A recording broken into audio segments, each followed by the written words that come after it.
Good evening, praise Lord. Welcome to this video.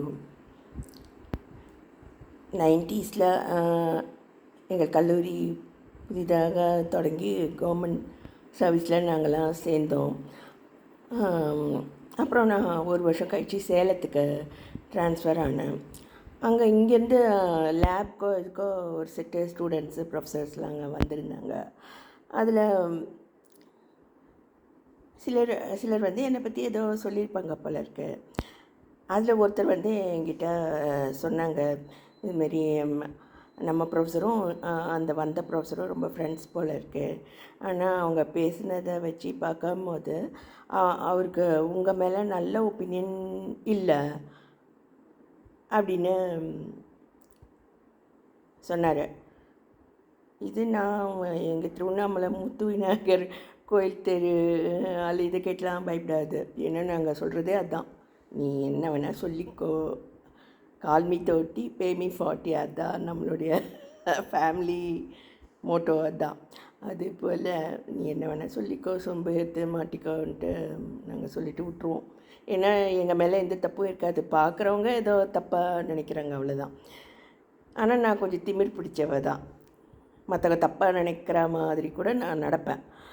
அது நிறைய தடவை நடந்திருக்கேன். ஸ்டூடெண்ட்ஸ் வரும்போது கை கொடுத்து பேசுவேன். அப்புறமா வந்து ஆசிரியர்கள் பக்கத்தில் போய் நிற்பேன்.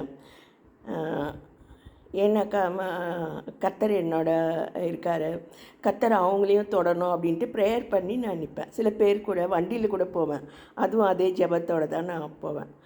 ஆனால் அவங்க நினச்சிப்பாங்க, நம்மளோட பில்லியனில் இவங்க வராங்க, நம்ம லவ் பண்ணுறாங்க போல இருக்கு அப்படின்னு நினச்சிப்பாங்க. இதனால் கூட என்னை பற்றி பேட் ஒப்பீனியன் இருக்கலாம். ஆனால் நான் எப்பயுமே ஸ்டூடெண்ட்ஸ்க்காகவும் ஸ்டாஃப்காகவும் ஜெபிக்கிறவ தான். என் மேலே கர்த்தருடைய ஆவியானவர் இருக்கார். சில பேருக்கு தெரியும். அதை அவங்க சொன்ன பிறகு மற்றவங்களும் அதை புரிஞ்சிக்கிறாங்க. நான் ஏன் சொல்கிறேன் அப்படின்னா, இந்த மாதிரி ஃபீலிங்ஸ்க்கு நம்ம அதிகமாக இடம் கொடுத்தா நம்ம வந்து டீச்சிங் கெரியரில் வந்து ஷைன் பண்ண முடியாது. அந்த மாதிரி பேச்சுக்கள், அதுமாரி ராத்திரி பொழுது அப்படிங்கிறது, அருகில் வந்தாள் உருகி நின்றாள் அப்படிங்கிறது வந்து டீச்சிங் கேரியருக்கு அது உதவவே உதவாது. ஏன்னா I come from a family of teachers. நம்ம வீட்டில் அந்த மாதிரி பேச்சு எப்பயுமே நடக்காது. தெரிஞ்சால் கூட அவங்க பேசவே மாட்டாங்க. சில டீச்சர்ஸ் என்கிட்டயே சொல்லலாம் பார்த்தாங்க, ஆனால் எனக்கு அது புரியவும் இல்லை. நான் வீட்டில் கூட வந்து ஏதோ அவர் சொல்ல பார்த்தாரு, எனக்கு அது புரியல அப்படின்னு சொல்வேன். எல்லாம் சிரிப்பாங்க, அவ்வளோதான் எனக்கு தெரியும். அது போல் இது டீச்சிங் கெரியருக்கு நம்ம வந்துட்டால் இந்த மாதிரியான பேச்சு ஷைன் பண்ண நம்மளால் முடியாது.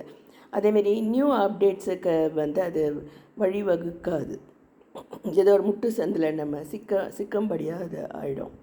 ஸோ அதுக்கு அது ஒரு சாத்தான் தான். அதுக்கு நம்ம இடம் கொடுக்காமல் இருக்கிறது நல்லது. அதாவது ஒரு லெவலுக்கு, இந்த லெவல்லேருந்து அடுத்த லெவலுக்கு நம்ம போய் தான் ஆகணும். ஏன்னா எலக்ட்ரானிக்ஸ் துறை, இன்ஜினியரிங் துறை எல்லாமே வந்து இப்போ நிறைய இது அப்டேட் ஆகிட்டே வருது. என்னுடைய ஸ்டூடெண்ட்ஸ் கூட அலுமினி மீட்லெல்லாம் நான் அப்படி தான் பேசுவேன். நீங்கள் வந்து பழைய புக்ஸு கூட நீங்கள் நம்ம திரும்பி எடுத்து படிக்கும்போது புதிய வெளிச்சங்கள் வந்து நமக்கு கிடைக்கும். நீங்கள் அப்போ படிக்கும்போதும் நீங்கள் எதை ஃபார்முலா போட்டு ப்ராப்ளம் போட்டு அந்த மாதிரி தான் படிச்சிருப்பீங்க. அவருடைய ஃபிலாசபி, அவருடைய கான்செப்ட் எல்லாம் வந்து இப்போ ஆஃப்டர் மேரேஜ் வந்து வேறு மாதிரி புரியும் அப்படின்லாம் நான் சொல்லுவேன். சில பேர் பிஹெச்டி பேப்பர்ஸ் வச்சு புரியாமல் தடுமாறிட்டு இருப்பாங்க. அவங்களுக்கும் நான் அதை தான் நான் சொல்லுவேன். நீங்கள் ஆஃப்டர் மேரேஜ் பண்ணுங்க பிஹெச்டி அப்படின்னு நான் சொல்வேன். It has been a good idea. அதாவது வேறு லைட்டில் நம்ம அதை படிக்கிறோம். பட் நம்ம அதுமாரி ஒரு தீய நினைவுகளுக்கே நம்ம சிந்தனையை ஒப்பு கொடுத்தா நம்மளால் டீச்சிங் கெரியரில் நம்மளால் ஷைன் பண்ண முடியாது இல்லை. ஷேர் பண்ணுவேன்.